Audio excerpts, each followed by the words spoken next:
Hi, hey, welcome back to No Way, Tell Me Everything. And I know you're probably thinking, didn't Jess say every Tuesday? Today's not Tuesday, and I know that.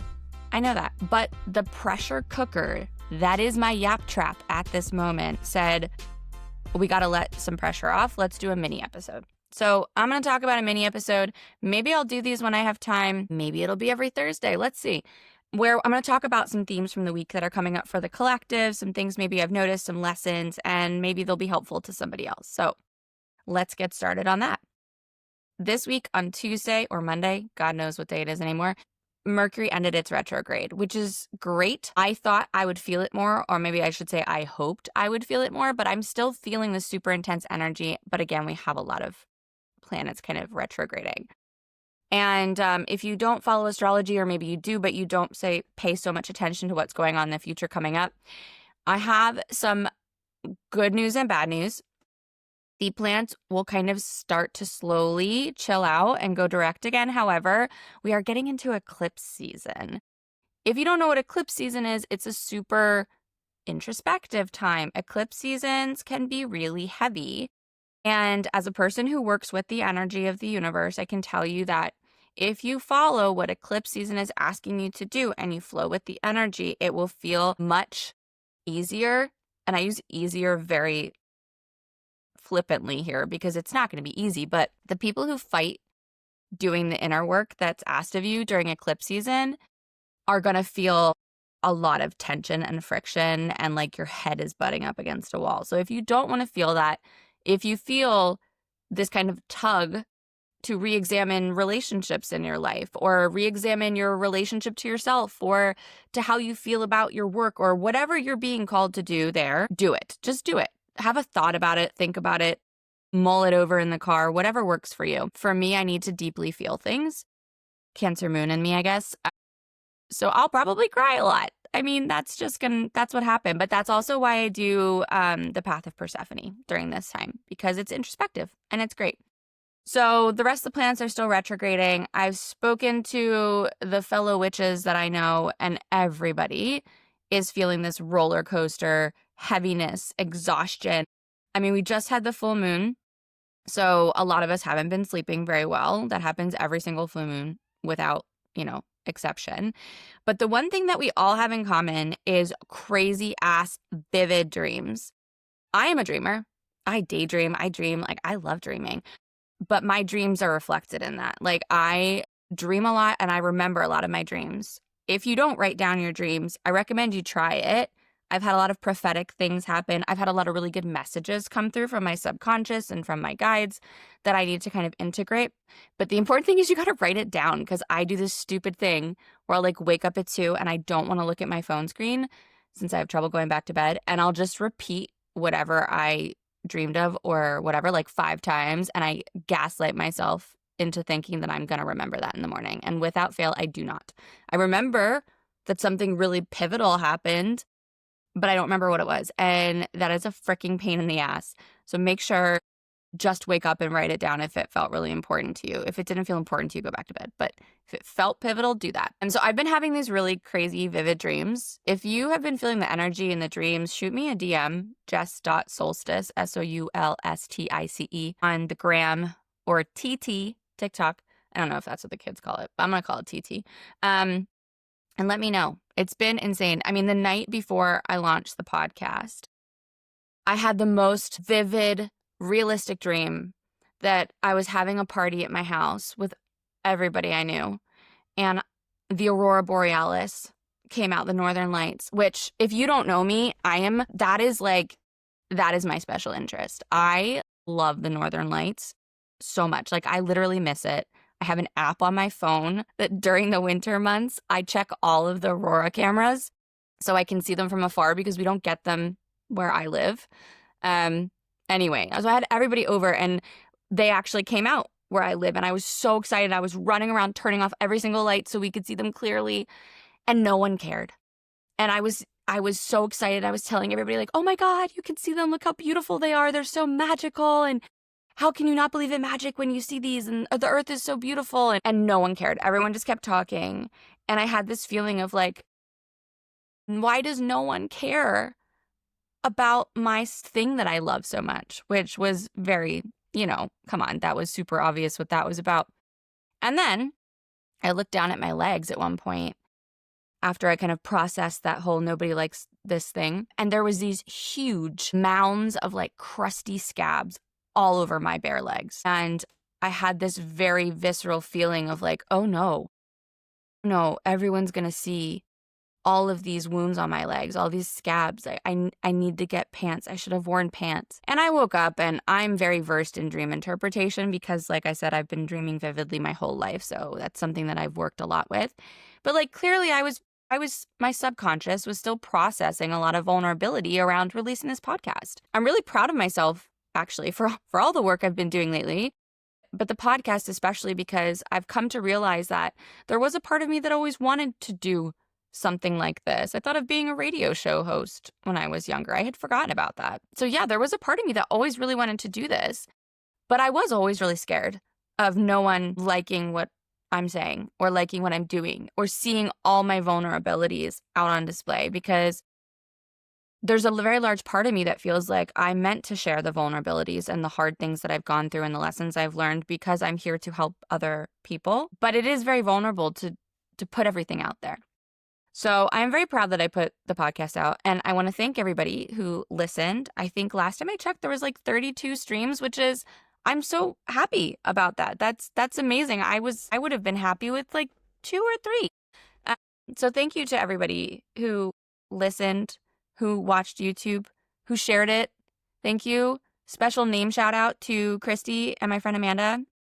They actually shared stuff about this with other people on their profiles. So thank you so much. It really does help with everything I'm trying to do here with my business and to help other people, that you help share it and get it out. I don't care if it's just a story or, a word of mouth thing, but I really do appreciate everyone sharing the work I'm doing. So thank you so much for that. So anyway, if you've had absolutely crazy ass dreams, please let me know. I would love to hear crazy dreams. You know how when you tell somebody, like, I love waking up in the morning and telling my husband, like, I had the craziest dream, and he, like, couldn't care less. Not everybody likes to hear your crazy ass dreams, but I do. I'm literally not lying about that. I love to hear other people's crazy ass dreams. So if you need to tell somebody, you can tell me. There are 2 things that have been coming up this week a lot for me and for my guides. And one is a lesson and one is a kind of battle cry, maybe.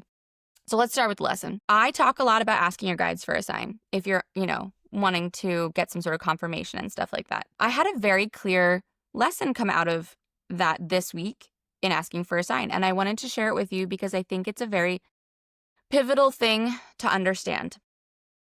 I ask for signs a lot. I think they're really fun. It's a fun way that I communicate with my guides. It's an easy way for them to communicate with us, especially if you're not able to like tap into the energies and your intuitive abilities yet, to communicate a little bit differently with your guides.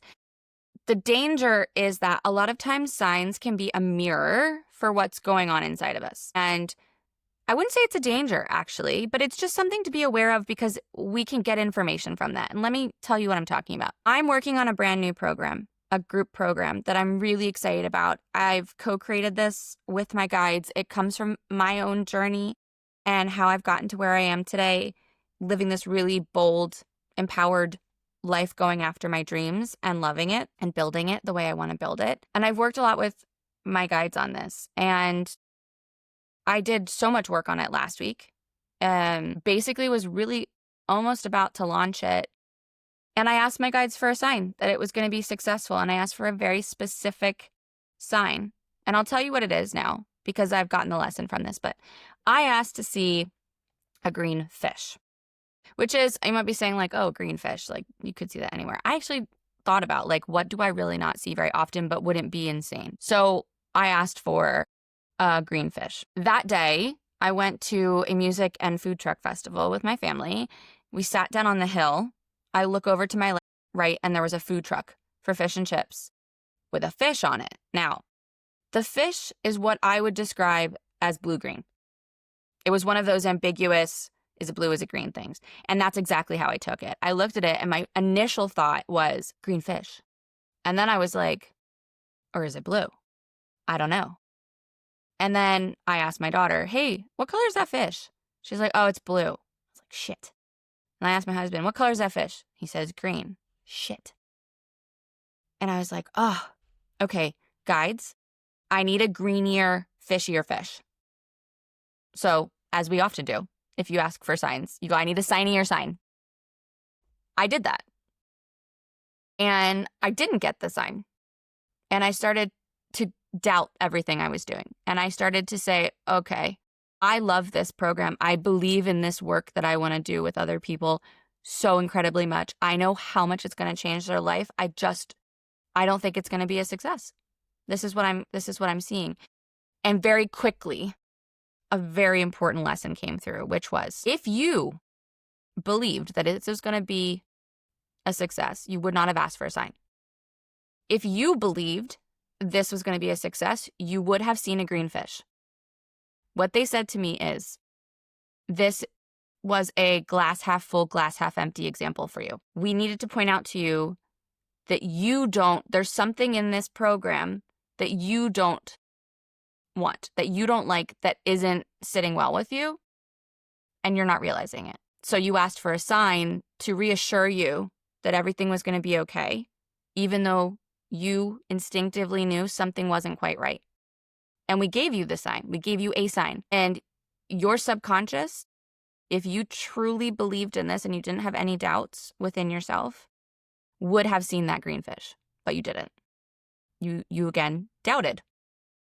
And that's such an important lesson, because sometimes signs are mirrors. When I sat with that and I did my internal listening to myself of what was going on, I realized that I was still harboring a limiting block around my worthiness, my deservingness, my ability to do this work. I was having an imposter syndrome.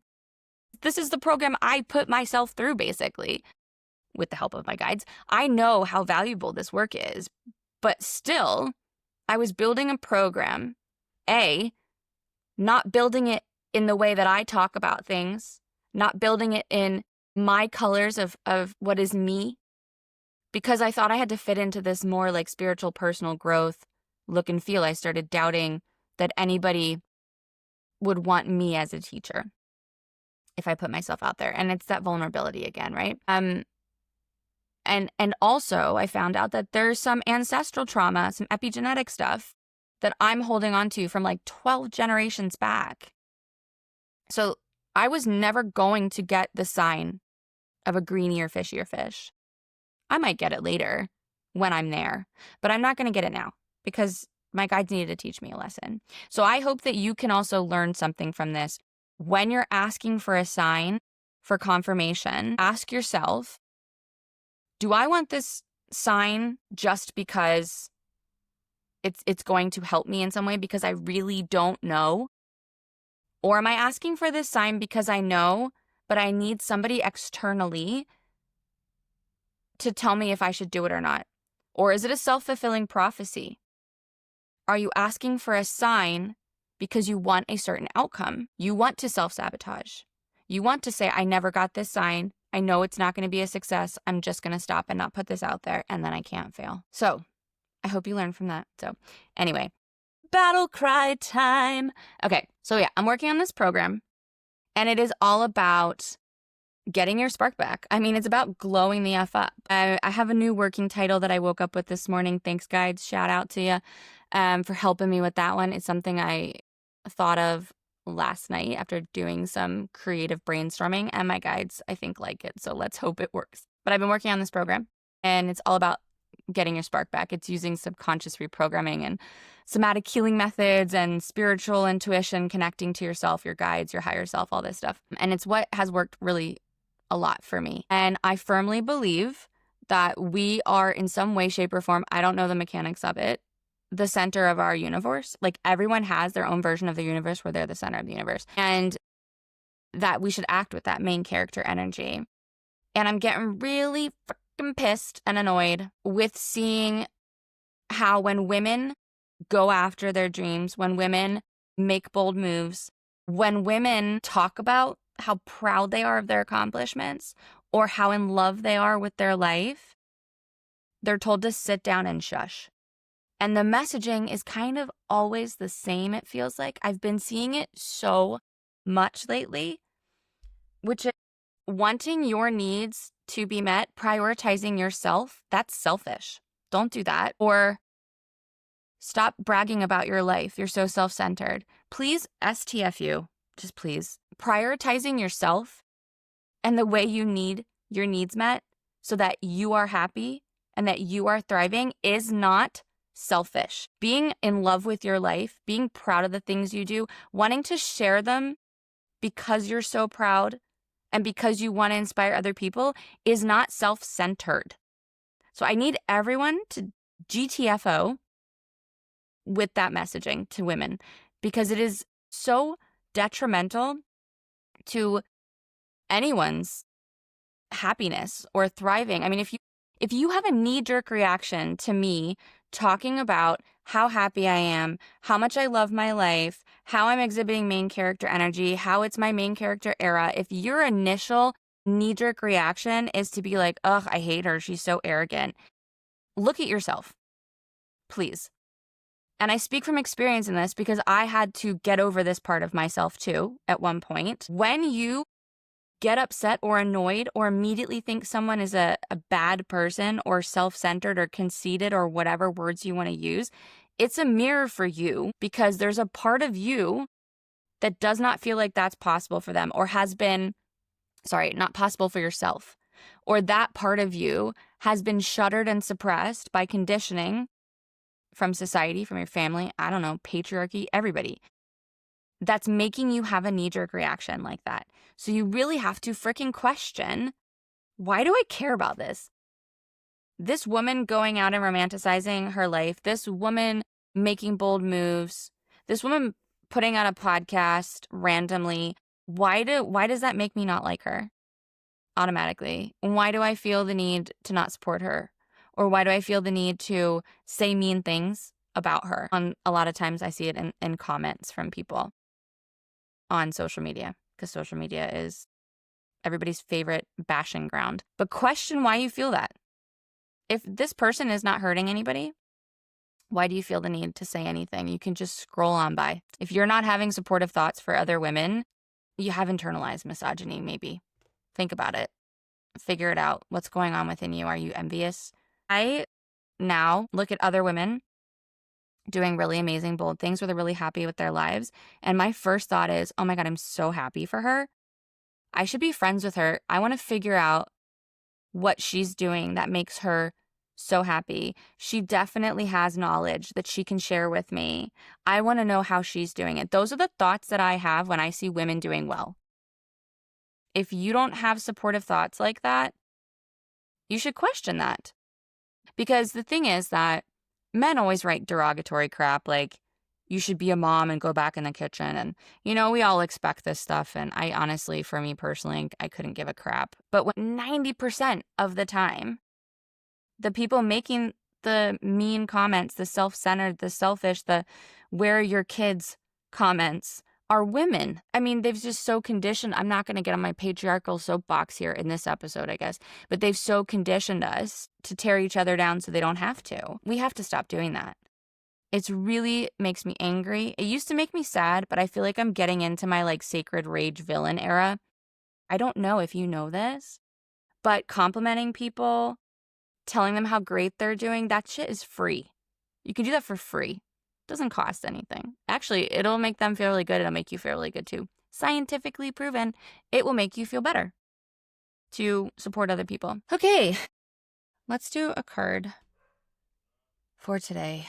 I wonder at what point I will stop being surprised by the cards coming out matching exactly what I've talked about in an episode. Okay, so Ellen of the Ways is about patterns. So if you start noticing things in yourself, basically, or around you in the universe, those are messages. Those are signs. Those are information points for you, data points, if you will. So what Ellen of the Ways is telling us is basically the universe is this magical, mathematical simulation, whatever you want to call it. And at our center of the universe, in our dimension, all of the things around us that are happening for us. And so that can be opportunities, that can be challenges where you learn from. It can also be data points. It can be these patterns that show up in your life that are trying to catch your attention to tell you, pay attention to this. This is information for you. So if you're always asking for a sign, for confirmation, you lack a sense of trust in your own, decision making, maybe in this case, right? Your own intuition, your own knowledge, you're not trusting yourself. So that's a pattern. Do I always ask for a sign, for confirmation that something is going to go well? Then I don't truly believe in myself and what I'm doing. I don't truly believe it's possible for me. Do you realize that all of your friends are kind of having the same patterns, are having the same, or let's say all your relationships are making you feel like you're not good enough? If that's the case, you might be having the universe point out to you that you feel like you're not good enough, that you need to constantly prove yourself. And that keeps you in a really gross loop of looking externally for validation, going way out of your way for validation, doing things like people pleasing and things like that, where you're doing everything you can to get people to treat you like you're valuable. Everything in the universe is information for you. So these patterns come in to basically show us all of the ways that we are not showing up for ourselves. You are meant to be the center of your universe. You are meant to be your priority. I don't know why people always jump to the conclusion that if you're prioritizing yourself or you're proud of yourself, that you're a piece of shit, that you don't care about anybody else, that you always put your needs first, detrimental to other people, and that you have no empathy or understanding or kindness. Like, they have this very one-dimensional view of what it means to prioritize yourself. And that's silly. Prioritizing yourself is very important. It's the airline rule. It's put your mask on before you put someone else's mask on. That's all that is. It doesn't mean that you don't put someone's mask on. It doesn't mean that you sit there staring at somebody who needs help without their mask on. A lot of times I've actually found that the people who make sure that they're prioritizing their needs, that they're happy, that they're using that main character energy, they're some of the most amazing, giving people that I've ever met. And I have to wonder if that just comes from the fact that you're not miserable. When you're miserable, what's that saying? Oh, misery loves company. When you're miserable, being around really happy people doesn't feel great. It feels like it's pointing out to you everywhere that you don't have something. And that's, again, back to this point of, if you see a woman thriving and living her life and your knee-jerk reaction is, I don't like her, look at that. That's information. That's a pattern. If you're doing that with every strong woman or something, maybe you feel like you can't be strong. I firmly believe that most stuff is a mirror. I mean, it's not a new theory. That's a very well-established theory, but everything is a mirror. And if you can find information in it, you can grow and you can help yourself. And it doesn't always have to be, the last episode I talked about healing. It doesn't have to be always a healing thing. Sometimes it's like a very subtle shift. It's just, okay, I'm going to stop doing that. Every time I see a woman and I get triggered that I don't like what she's doing, I'm going to sit with that feeling for a minute and I'm going to recorrect it. That's not actually what's going on. I actually am really envious of her because I wish I could do that. So I'm going to do that. I'm going to learn from her. How does she do that? What is she doing? What changes can I make in my life to be more aligned? So notice the patterns in your life. What are they telling you? And what are you doing about them when you notice them? All right. Thanks for tuning in to this mini episode. You can follow me on the socials, jess.soulstique. I also have a website, which is jess-solstice.com. I'm going to be launching, hopefully today, my new program. And the tagline is Glow the F Up, which I love. I want to make sure the name fits. This is such a marketing, advertising thing of me and branding, which is what my whole past is in. But I want to make sure the name fits with all the layouts that I've done in the logo. I really don't feel like redoing the logo anymore. getting stuck on things that don't matter. But I hopefully will be launching that today. And again, if you can share that with your networks, you don't need to join the course if it's not for you. But if anyone you know can benefit from it, please share it. I will be doing a free masterclass. I think it's September 3rd. Again, more information will come out about that to kind of introduce some of the methods that I use. This will be some free practices we'll do, and then I'll talk about the program in full and what you can expect from that. I have some really great guests. My next episode is with Annie or Engracia, the pain alchemist. She is such a lovely person, has a great message. And she talks to us about breaking familiar generational cycles and patterns, or curses in her case. So I hope you enjoy it. And remember to rate the podcast, even if it's just stars, leave a review. All these things help make sure that the podcast gets out to other people so that I can hopefully at some point monetize this. And yeah, I hope you have a really great rest of your weekend, and I'll talk to you next week.